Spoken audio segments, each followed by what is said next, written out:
Well, good morning and welcome to the Hope Chronicles on Friday, the 20th of May. And this morning, I'm thinking a lot about the question of faith because I'm hearing that a lot in different places. That in these times of difficulties, we need to have faith. We need to have faith to hold on to. And my question is, what does that mean? Does it mean a faith in ourselves, a faith in our governments and our doctors, or is it something deeper? Well, as the church, we know that faith is important in our lives because the Bible tells us so. In Hebrews chapter 11, verse 6, we read that without faith, it's impossible to please God.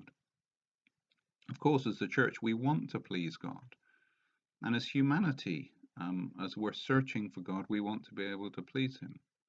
But earlier in Hebrews chapter 11, in verse 1, we get this inscription that tells us a bit more about that question of faith. Let me read it to you.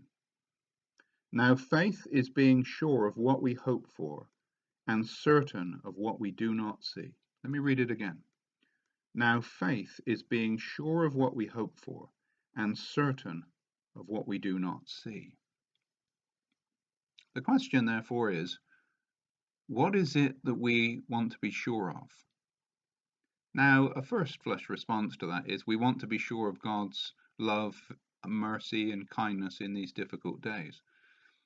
But there is a predicate to that. There is something more primary than that that activates all of that grace, love, and mercy.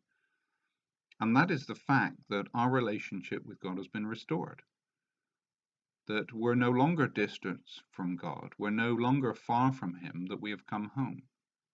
And the Bible teaches us, and it's right throughout the Gospels, that the way that restoration happens is that God sent His Son, Jesus, to be incarnate, to walk a sinless life on earth, to love us, to teach us, to go to the cross as an innocent man, to die on that cross, to rise again physically to life, and to ascend to heaven.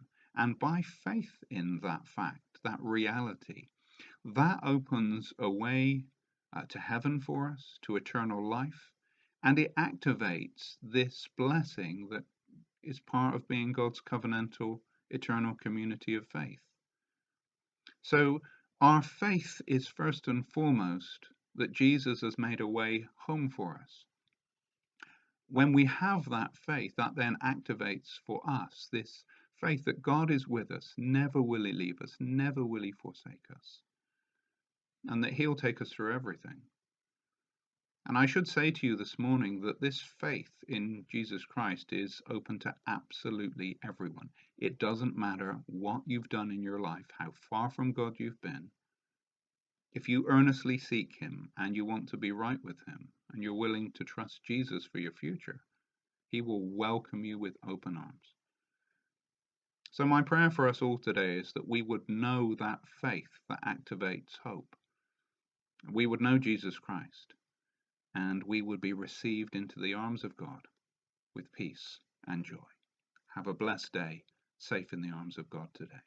Amen.